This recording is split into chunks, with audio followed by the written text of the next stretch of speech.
दोस्तों स्वागत है आपका आपके यूट्यूब चैनल रियल 94 पर। तो इस वीडियो में आपको यहाँ पर रेलवे विज्ञान जो RW पब्लिकेशन की रेलवे विज्ञान है क्लास 10 तक के CBSE NCERT पैटर्न पर आधारित है, जो आपकी रेलवे के हर एक एग्जामिनेशन के लिए इम्पोर्टेंट है। तो इस वीडियो में आपको यहाँ पर पूरा का पूरा यहाँ पर जो बुक है इसका सॉल्यूशन मैं आपको यहाँ पर बताने वाला हूँ। तो इस वीडियो में अभी तक लाइक नहीं किया तो लाइक कर दीजिए और चैनल को सब्सक्राइब नहीं किया तो सब्सक्राइब कर लीजिए।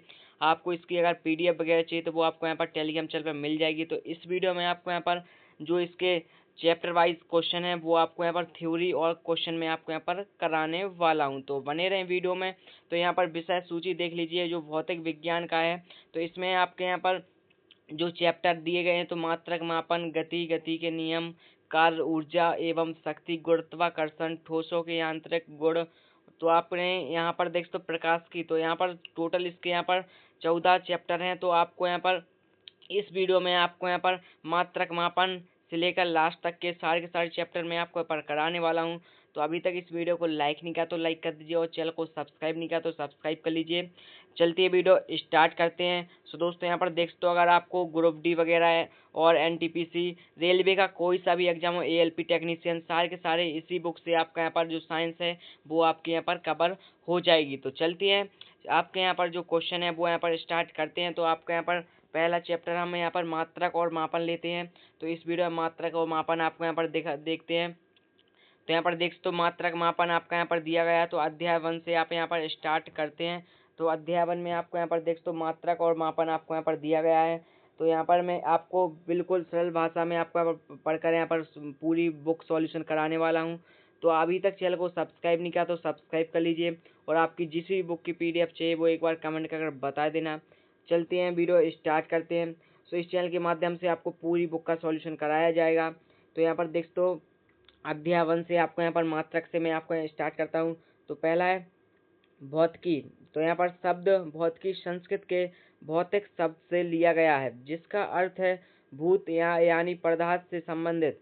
यह भौतिक शब्द भूत से बना है जो प्रकृति या भौतिकी जगत को दर्शाता है। इसके बाद अंग्रेजी में इसका समानार्थी फिजिक्स है, जो ग्रीक भाषा के शब्द फ्यूसिस से लिया गया है, जिसका अर्थ है प्रकृति।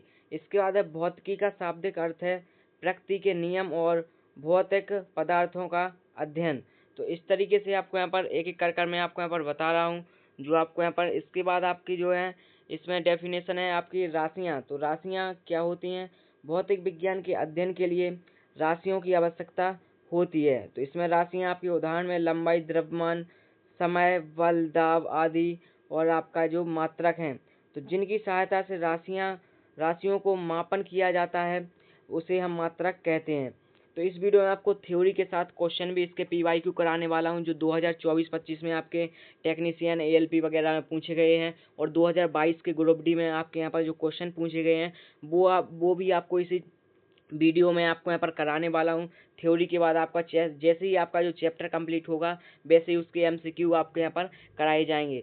तो अभी तक चैनल को सब्सक्राइब नहीं किया तो सब्सक्राइब कर लीजिए। किताब है आपके यहाँ पर बहुत ही इंपॉर्टेंट है और इस किताब को अगर आप पूरा 1-2 बार देख लेते हो तो आपका रेलवे का कोई सा भी एग्जाम हो वो आपका यहाँ पर क्वालिफाई हो जाएगा। उससे आपकी साइंस पूरी आपकी कवर हो जाएगी। तो इसी तरीके से मैं आपको यहाँ पर एक एक कर दिखा रहा हूँ। उदाहरण है राशियाँ मात्रक। तो लंबाई का आपका मीटर हो जाएगा, द्रव्यमान का किलोग्राम हो जाएगा। तो इस तरीके से आपको यहाँ पर जो क्वेश्चन है वो यहाँ पर देख लीजिए। तो इसके बाद है अलग अलग देशों में लंबाई के अलग अलग मात्रक प्रयोग में लाए जाते हैं, इसलिए हम मात्रकों की प्रणाली पड़ती है। तो इसमें आप नोट यहाँ पर दिया गया है। तो इसमें नोट में आपको यहाँ पर दिया गया है अधिकतम देशों में MKS प्रणाली का उपयोग होता है। अमेरिका, यूनाइटेड किंगडम जैसे देशों में FPS प्रणाली का उपयोग होता है। फ्रांस, रूस, जापान आदि देशों में CGS प्रणाली का उपयोग होता है। इसके बाद है उपयुक्त प्रणाली अलग अलग देशों में उपयोग ली जाती है, इसलिए एक ऐसी प्रणाली की आवश्यकता थी जिसे एक रूप से उपयोग में लाया जा सके। इसलिए ही अंतर्राष्ट्रीय पद्धति जिसे हम इंटरनेशनल सिस्टम विकसित हुई। इसमें वर्ष 1971 में SI पद्धति को मान्यता मिली। तो इस तरीके से आप यहाँ पर देख सकते हो। तो वर्ष 1971 में आपको SI पद्धति को मान्यता मिली थी। इसके बाद है आपका जो मात्रक की प्रणाली है सिस्टम ऑफ यूनिट्स, वो यहाँ पर देखते हैं। इसके बाद हम यहाँ पर देख लेते हैं तो मात्रकों की प्रणाली। तो यहाँ पर मात्रक यहाँ पर देख लेते हैं। तो इसके बाद आपका है जो मात्रक राशि है वो यहाँ पर देख लेते हैं। तो इस तरीके से आपको यहाँ पर देख सकते हो राशि और मात्रक हैं आपको यहाँ पर दिए गए हैं। तो यहाँ पर लंबाई का मीटर हो जाएगा, और इस तरीके से MKS में आपका हो जाएगा लंबाई मीटर, फुट और सेंटीमीटर। तो इस तरीके से MKS में आपका हो जाएगा मीटर, किलोग्राम, सेकंड, और लंबाई का हो जाएगा इसके बाद, और लंबाई का इसमें FPS में हो जाएगा फुट, पाउंड, सेकंड, और CGS में सेंटीमीटर, ग्राम, सेकंड हो जाएगा। तो इस तरीके से थी।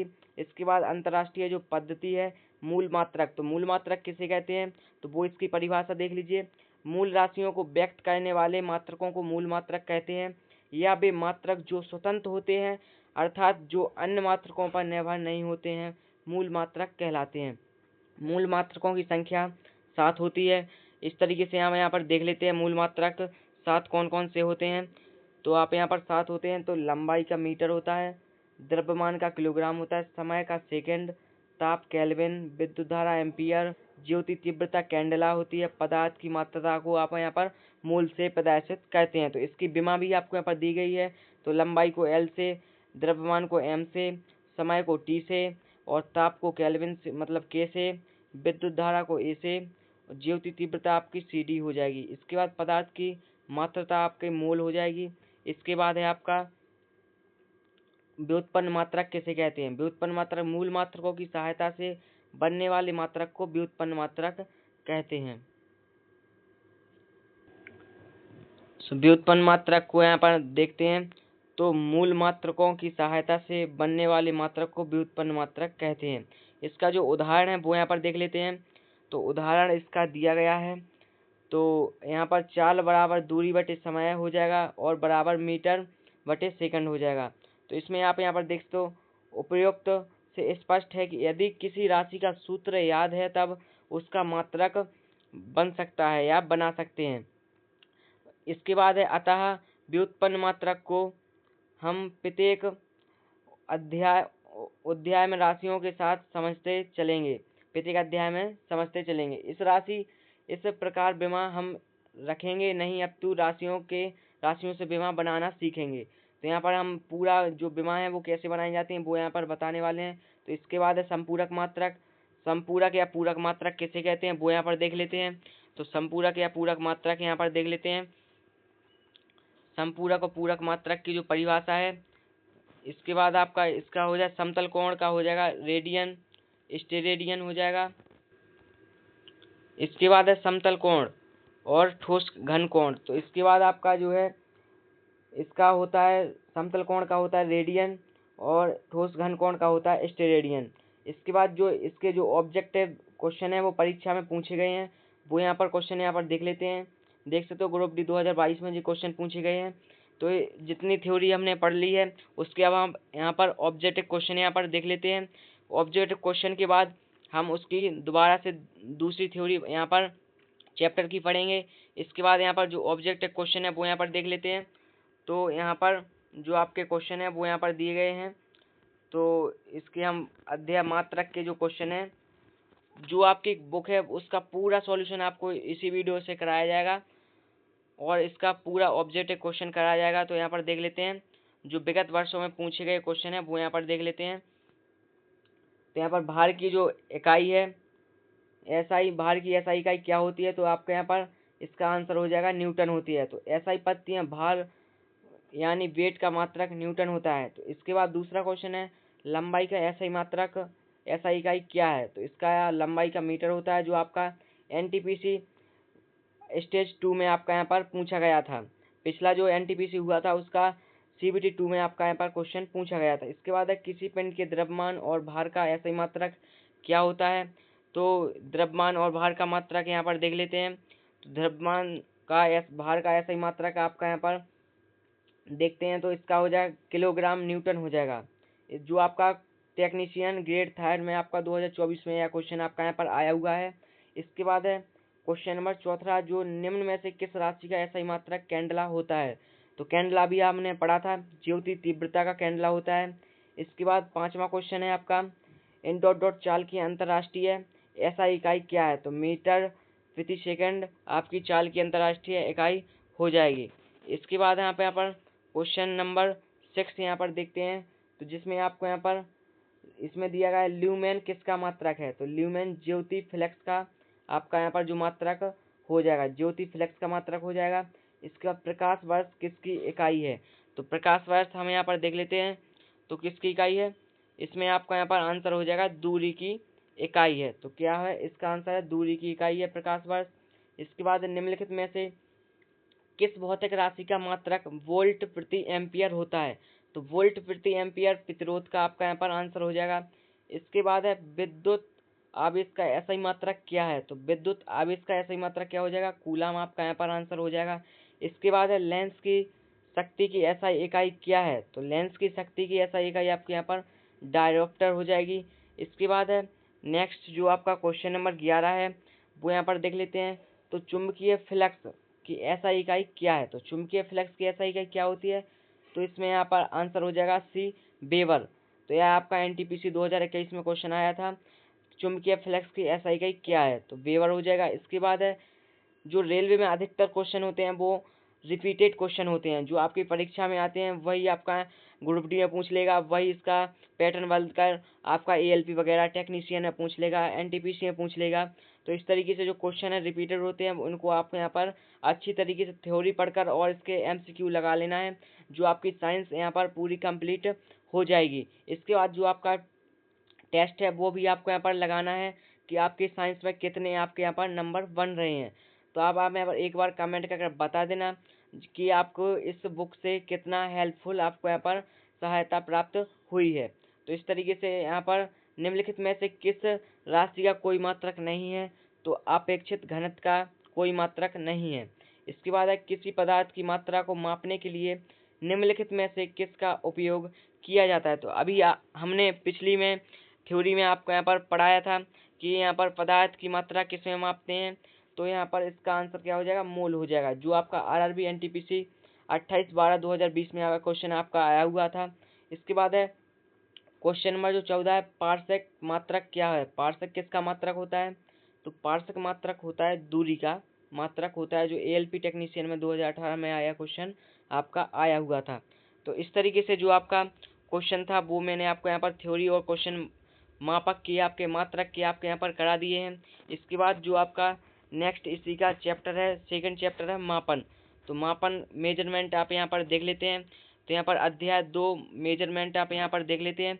इसका पहले आप अपने यहाँ पर थ्योरी पढ़ेंगे और इसके बाद जो थ्योरी के बाद इसमें जितने भी क्वेश्चन आपको यहाँ पर दिए गए हैं, इससे जितने भी क्वेश्चन आपके पूछे गए हैं ग्रुप डी एनटीपीसी में, तो वो यहाँ पर हम यहाँ पर देख लेते हैं। तो इसके बाद आप यहाँ पर नेक्स्ट पार्ट होगा आपका गति का। तो इसमें आपको यहाँ पर मैं दूसरा चैप्टर है यहाँ बता रहा हूँ, जो आपको यहाँ पर मापन इसका सॉल्यूशन कराने वाला हूँ मेजरमेंट का। तो यहाँ पर मापन किसे कहते हैं, मापन, तो उसके बारे में यहाँ पे आप देख लेते हैं। मापन यानी मेजरमेंट किसे कहते हैं, तो राशियों को मापने के लिए कुछ मुख्य जानकारी जैसे 10 की घात जानकर विशेष मात्रक आदि का ज्ञान होना आवश्यक होता है।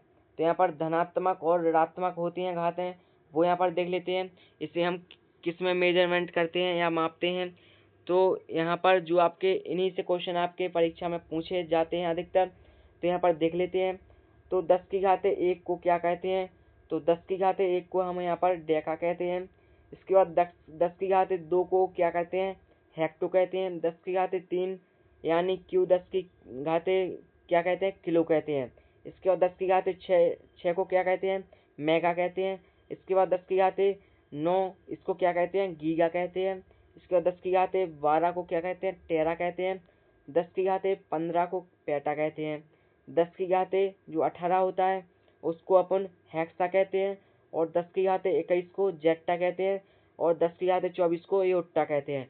तो इसी में से आपके जो क्वेश्चन है जो परीक्षा में पूछे जाते हैं, धनात्मक घातों से और ऋणात्मक घातों से आपके यहाँ पर क्वेश्चन बनते हैं, वो यहाँ पर देख लीजिए। आप यहाँ पर अभी थ्योरी कर लीजिए। थ्योरी के बाद जिसके जो ऑब्जेक्टिव क्वेश्चन है वो आपके परीक्षा में पूछे गए हैं, यहीं से आपके यहाँ पर आते हैं, वो यहाँ पर देख लेते हैं। अब यहाँ पर ऋणात्मक घातें देख लेते हैं। तो ऋणात्मक घातें आपके यहाँ पर देख लेते हैं। तो इसको आप यहाँ पर क्या कहते हैं, तो 10 की घाते -24 को हेक्टो कहते हैं।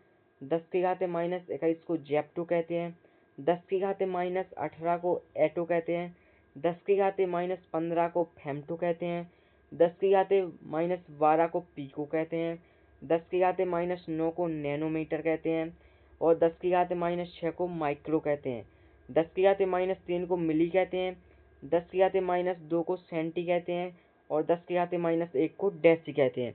तो इस तरीके से जो आपकी ऋणात्मक घातें हैं, इन्हीं में से आपके परीक्षा में जो क्वेश्चन पूछा जाता है, इन्हीं को आपको यहाँ पर रट लेना है।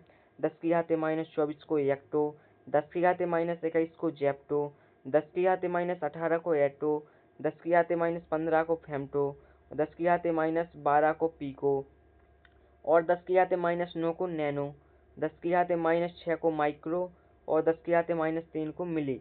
तो इस तरीके से आपके जो क्वेश्चन पूछे जाते हैं, यहीं से आपके अधिकतर क्वेश्चन बनते हैं। इसके बाद हम यहाँ पर देख लेते दूरी, समय व द्रव्यमान के कुछ महत्वपूर्ण मात्रक यहाँ पर देख लेते हैं। तो बड़ी दूरियों की मात्रक को हम क्या कहते हैं? तो अभी हमने पिछली जो क्वेश्चन है पूछा था, दूरी किससे मतलब प्रकाश वर्ष दूरियों के मात्रक होते हैं, तो यहाँ पर इसका हो जाएगा लाइट ईयर, मतलब प्रकाश वर्ष दूरियों का मात्रक यहाँ पर होता है। तो वो यहाँ पर देख लेते हैं। इसके बाद यहाँ पर देख लेते हैं प्रकाश द्वारा प्रकाश वर्ष हम किसे कहते हैं। तो प्रकाश वर्ष हम किसे कहते हैं वो यहाँ पर देख लेते हैं। तो इसमें आपका यहाँ पर जो क्वेश्चन है वो यहाँ पर देख लेते हैं। जो क्वेश्चन है आपका, प्रकाश द्वारा निर्वात में आप यहाँ पर निर्वात में एक वर्ष में तय की गई कुल दूरी एक प्रकाश वर्ष कहलाती है। तो प्रकाश द्वारा जो निर्वात में एक वर्ष में तय की गई कुल दूरी होती है उसे हम प्रकाश वर्ष कहते हैं। तो एक प्रकाश वर्ष बराबर होता है 9.467 गुणे 10⁻15 मीटर होता है। इसके बाद है अनौपचारिक रूप से खगोलीय दूरी को व्यक्त करने के लिए प्रकाश वर्ष का प्रयोग करते हैं। तो खगोलीय दूरी मतलब उसका उपयोग मतलब प्रकाश वर्ष में आपका प्रयोग किया जाता है। तो इसका क्वेश्चन बनेगा आपका कि प्रकाश वर्ष किसका मात्रक है, तो दूरी का प्रकाश वर्ष हो जाता है। इसके बाद है पार्सेक। तो पार्सेक भी यह दूरी मापने की सबसे बड़ी इकाई मानी जाती है, जिसे हम पार्सेक कहते हैं। तो दूरी मापने की सबसे बड़ी इकाई किसे कहते हैं? पार्सेक को कहते हैं। तो एक पार्सेक बराबर होता है 3.26 गुणन 10⁻16 मीटर होता है। क्या होता है? एक पार्सेक बराबर होता है 3.26 गुणन 10⁻16 मीटर होता है। इसके बाद है एक पार्सेक बराबर 3.26 प्रकाश वर्ष भी आपका होता है, जो आपका क्वेश्चन पूछा जाता है। तो एक पार्सेक बराबर या तो 3.2 प्रकाश वर्ष आता है या 3.26 गुणन 10⁻16 मीटर आएगा। इसके बाद है खगोलीय इकाई, उसे हम किससे व्यक्त करते हैं वो यहाँ पर देखते हैं। यह भी दूरी का मात्रक है। पृथ्वी और सूर्य के बीच की मध्य दूरी, पृथ्वी और सूर्य के मध्य की दूरी को हम खगोलीय इकाई कहते हैं। तो एक खगोलीय मात्रक बराबर होता है 1.469496 गुणन 10⁻11 मीटर होता है। तो इस तरीके से जो क्वेश्चन है वो आप यहाँ पर थ्योरी कवर कर लीजिए, और जो क्वेश्चन है वो आपको इसकी थ्योरी के बाद आपको देखने के लिए मिल जाएंगे। और अभी तक आपने चैनल को सब्सक्राइब नहीं किया तो सब्सक्राइब कर लीजिए, क्योंकि वीडियो बनाने में बहुत ही ज़्यादा यहाँ मेहनत लगती है और आपको पूरा वीडियो और थ्योरी के साथ आपको एमसीक्यू कराने वाला हूँ। और जो अगर आप यहाँ पर इसको कवर कर लेते हो तो आपकी साइंस में एक भी आपके नंबर नहीं कटने वाले हैं और एक ग्रुप डी के लिए अत्यंत महत्वपूर्ण होने वाली है। तो यहाँ पर देख लेते हैं, तो द्रव्यमान के महत्वपूर्ण मात्रक यहाँ पर देख लेते हैं। तो एक औंस बराबर क्या होता है? तो एक औंस बराबर होता है 28.35 ग्राम। इसके बाद एक पाउंड बराबर 16 औंस या 453.6 ग्राम या 0.453 किलोग्राम होता है। इसके बाद एक किलोग्राम बराबर 1000 ग्राम या 2.205 पाउंड होता है। इसके बाद एक क्विंटल बराबर होता है 100 किलोग्राम। इसके बाद एक मीट्रिक टन बराबर 1000 किलोग्राम या 100 क्विंटल होता है। इसके बाद एक चंद्रशेखर सीमा बराबर 2.8 गुणे 10⁻30 किलोग्राम होता है। इसके बाद एक स्लग बराबर 14.59 किलोग्राम होता है। इसके बाद एक AMU यानी परमाणु द्रव्यमान इकाई बराबर क्या होता है, तो 1.66 × 10⁻27 किलोग्राम होता है। तो इस तरीके से आपको यहाँ पर जो द्रव्यमान के महत्वपूर्ण मात्रक थे वो मैंने आपको बता दिए। इसके बाद समय के महत्वपूर्ण मात्रक यहाँ पर देखने वाले हैं, तो वो यहाँ पर देखते हैं। तो समय के महत्वपूर्ण मात्रक 1 मिलीसेकंड बराबर क्या होता है, तो 10⁻³ सेकंड होते हैं। इसके बाद 1 माइक्रोसेकंड बराबर क्या होता है, तो 1 माइक्रोसेकंड बराबर होता है 10⁻6 सेकंड होता है। इसके बाद 1 सेक बराबर क्या होता है, तो 10⁻8 सेकंड या 10 नैनो सेकंड होता है। या 1 नैनो सेकंड बराबर क्या होता है, तो 10⁻9 सेकंड होता है। इसके बाद 1 पिको सेकंड बराबर क्या होता है, तो 10⁻12 सेकंड होता है। इसके बाद 1 स्वर्ण दिवस बराबर क्या होता है, तो 24 घंटा या 86,400 सेकंड होता है। इसके बाद 1 लीप वर्ष बराबर 366 दिन होता है। इसके बाद 1 चंद्रमास बराबर 27.3 दिन या 28 दिन लगभग होते हैं। इसके बाद है 1 सौर मास बराबर 30 या 31 दिन होते हैं। फरवरी में 28 या 29 दिन होते हैं। तो जो समय के महत्वपूर्ण मात्रक थे वो मैंने आपको बता दिए। इसके बाद हम यहाँ पर देख लेते हैं जो मापक यंत्र हैं, किससे हम क्या मापते हैं वो यहाँ पर देख लेते हैं। इससे सबसे ज़्यादा जो क्वेश्चन पूछा जाता है वो यहाँ पर देख लेते हैं।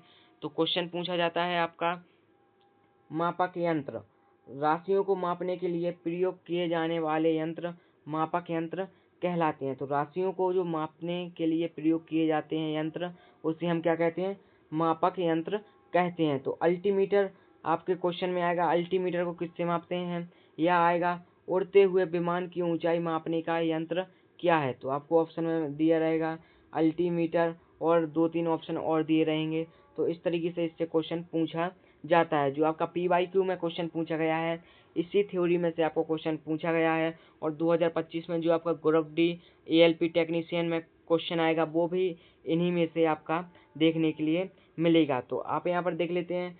तो यह बहती वायु की गति व शक्ति मापने का यंत्र है। तो एनोमीटर क्या है, यह बहती वायु की गति व शक्ति मापने का यंत्र है। इसके बाद है ऑडियोमीटर, तो यह ध्वनि की तीव्रता को मापता है।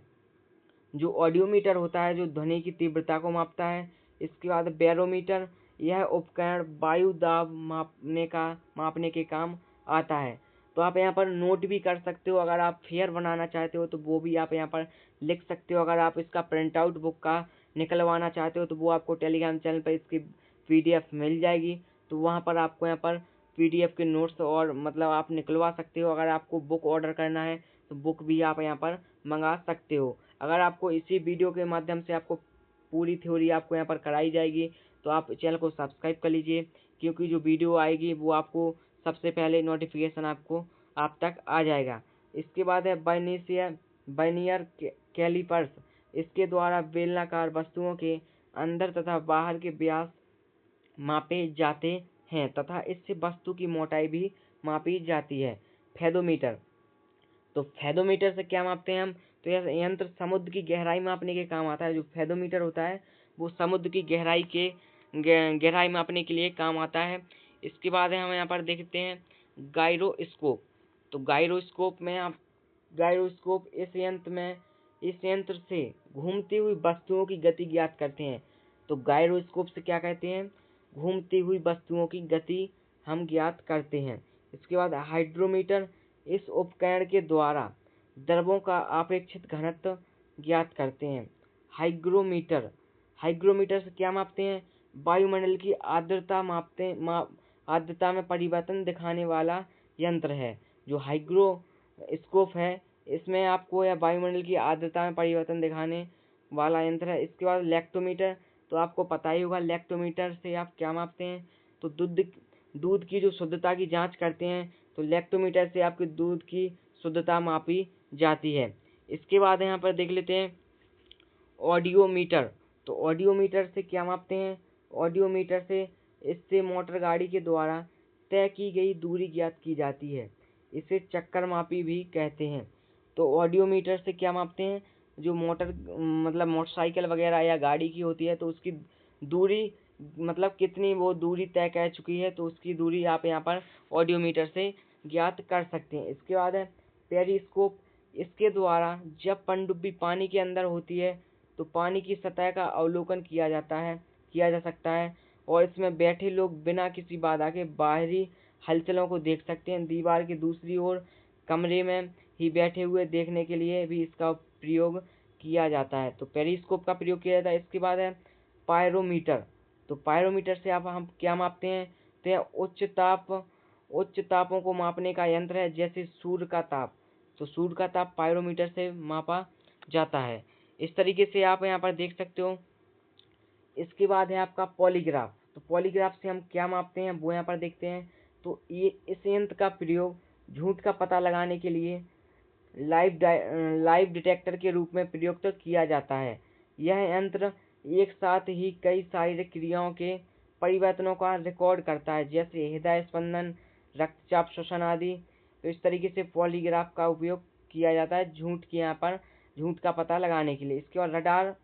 तो रडार का उपयोग किसमें किया जाता है, तो रेडियो तरंगों द्वारा पास आते हुए वायुयान की दिशा और दूरी को ज्ञात करने के लिए इस यंत्र का प्रयोग किया जाता है, जिसे हम रडार का वास्तविक संक्षिप्त रूप होता है रेडियो डिटेक्शन एंड रेजिंग।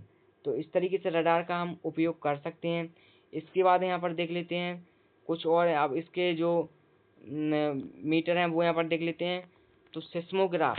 तो सिस्मोग्राफ में आप किसका अध्ययन करते हैं, तो सिस्मोग्राफ होता है इस यंत्र से पृथ्वी की सतह पर आने वाली भूकंप के झटकों की तीव्रता का ग्राफ स्वतः ही चित्रित हो जाता है। तो सिस्मोग्राफ से हम भूकंप की तीव्रता मापते हैं। इसके बाद है स्पीडोमीटर। तो स्पीडोमीटर से हम मोटर गाड़ी की गति मापते हैं, वो कितनी स्पीड चल रही है, तो इससे स्पीडोमीटर से हम यहाँ पर उसकी गति मापते हैं। तो इसे याद गैल्वेनोमीटर या धारा मापी। तो गैल्वेनोमीटर से हम क्या मापते हैं वो यहाँ पर देखते हैं। तो गैल्वेनोमीटर एक प्रकार का अमीटर ही है। यह किसी परिपथ में धारा की उपस्थिति का पता करने के लिए प्रयोग किया जाता है। तो आप यहाँ पर देख लीजिए, गैल्वेनोमीटर है जो एक प्रकार का अमीटर ही है। यह किसी परिपथ में धारा की उपस्थिति का पता करने के लिए किया जाता है। इसके बाद है स्फेग्नोमैनोमीटर। तो स्फेग्नोमैनोमीटर से क्या मापते हैं, तो इसे रक्तचाप मॉनिटर या ब्लड प्रेशर गेज के रूप में भी जाना जाता है। यह एक उपकरण है जिसका उपयोग रक्तचाप को मापने के लिए किया जाता है। तो इस तरीके से आप स्फेग्नोमीटर आप यहाँ पर माप सकते हैं। इसके बाद है जो आपका रेन गेज। तो रेन गेज से क्या उपयोग में लाया जाता है, तो इसकी सहायता से किसी स्थान पर किसी निश्चित समय में हुई वर्षों का मापन किया जाता है, जिसे हम रेन गेज कहते हैं। इसके बाद है सेलिनोमीटर। तो सेलिनोमीटर आप हो जाएगा, यह किसी विलयन की लवणता को मापने वाला यंत्र है। जो विलयन की लवणता होती है उसको मापने वाला यंत्र क्या कहलाता है, तो सेलिनोमीटर कहलाता है। इसके बाद है रेक्टिफायर। तो रेक्टिफायर यह एक विद्युत युक्ति है जो प्रत्यावर्ती धारा AC को दिष्ट धारा DC में परिवर्तित करती है। जो रेक्टिफायर होती है तो यह विद्युत युक्ति होती है जो प्रत्यावर्ती धारा मतलब AC को DC में परिवर्तित करती है, उसे हम क्या कहते हैं, रेक्टिफायर कहते हैं। इसके बाद है सेक्सटेंट किसे कहते हैं, तो यह दो वस्तुओं के बीच कोणीय दूरी को मापने वाला यंत्र है। इसका उपयोग खगोलीय पिंडों की ऊंचाई का पता लगाने के लिए किया जाता है, जिसे हम सेक्सटेंट कहते हैं। इसके बाद हम यहाँ पर देख लेते हैं इसके जो क्वेश्चन हैं वो यहाँ पर देख लेते हैं।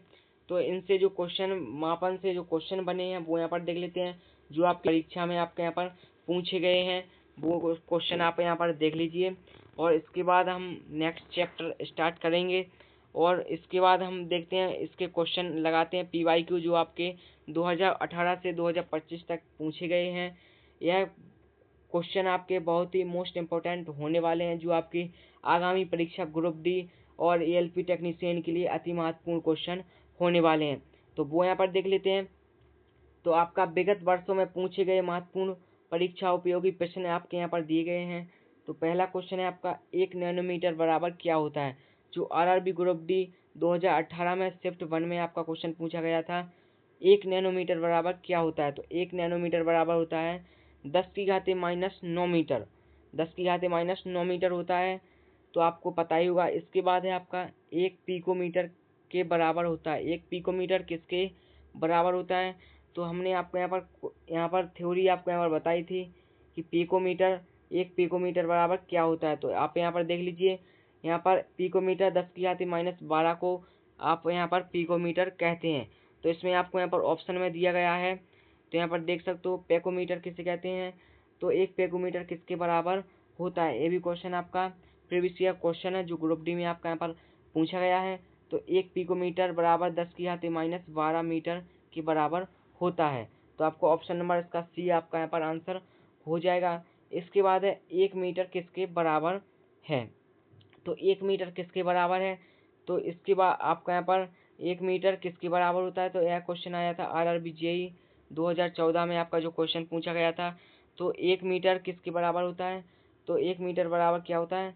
10⁻⁻15 फेंटो या 10⁻15 बराबर फेंटोमीटर बराबर क्या होता है? 10⁻6 माइक्रोन होता है। तो 1 मीटर बराबर 10⁻6 माइक्रोन भी होता है, 1 मीटर बराबर 10⁻15 फेम्टोमीटर भी होता है। तो इन दोनों में से आपका कोई भी क्वेश्चन आपका परीक्षा में पूछा जा सकता है। आपकी थ्योरी से जो मैंने आपको पढ़ा दी है, थ्योरी आपको यहाँ पर 1-2 बार वीडियो देख लेना है, क्योंकि थ्योरी से ही क्वेश्चन अधिकतर पूछे जाते हैं। तो थ्योरी से जितने भी आपके क्वेश्चन बन सकते हैं वो मैंने आपको यहाँ पर बता रहा हूँ, और एक्सपेक्टेड क्वेश्चन भी आपको यहाँ पर बता रहा हूँ। और जो आपके प्रीवियस ईयर क्वेश्चन, अधिकतर प्रीवियस ईयर ही क्वेश्चन यहाँ पर TCS क्वेश्चन सेलेक्ट करती है, जो प्रीवियस ईयर में आपका कैसा पैटर्न रहा है उसी के माध्यम से आपको क्वेश्चन परीक्षा में देखने के लिए मिलते हैं। तो इसके बाद क्वेश्चन है, किसी विद्युत परिपथ में वह उपकरण जो परिवर्ती प्रतिरोधक के रूप में कार्य करता है क्या कहलाता है? तो क्या कहलाता है उसका यहाँ पर देखते हैं। यह आपका क्वेश्चन पूछा गया था अभी RRB टेक्नीशियन ग्रेड 3 2024 में क्वेश्चन पूछा गया था। तो इसका आंसर हो जाएगा आपका धारा नियंत्रक हो जाएगा। तो धारा नियंत्रक हो जाएगा। इसके बाद है आपका, निम्न में से किस उपकरण का उपयोग वायुमंडलीय दाब को मापने के लिए किया जाता है? तो अभी मैंने आपको थ्योरी इसकी बताई थी, वायुमंडलीय दाब हम किससे मापते हैं?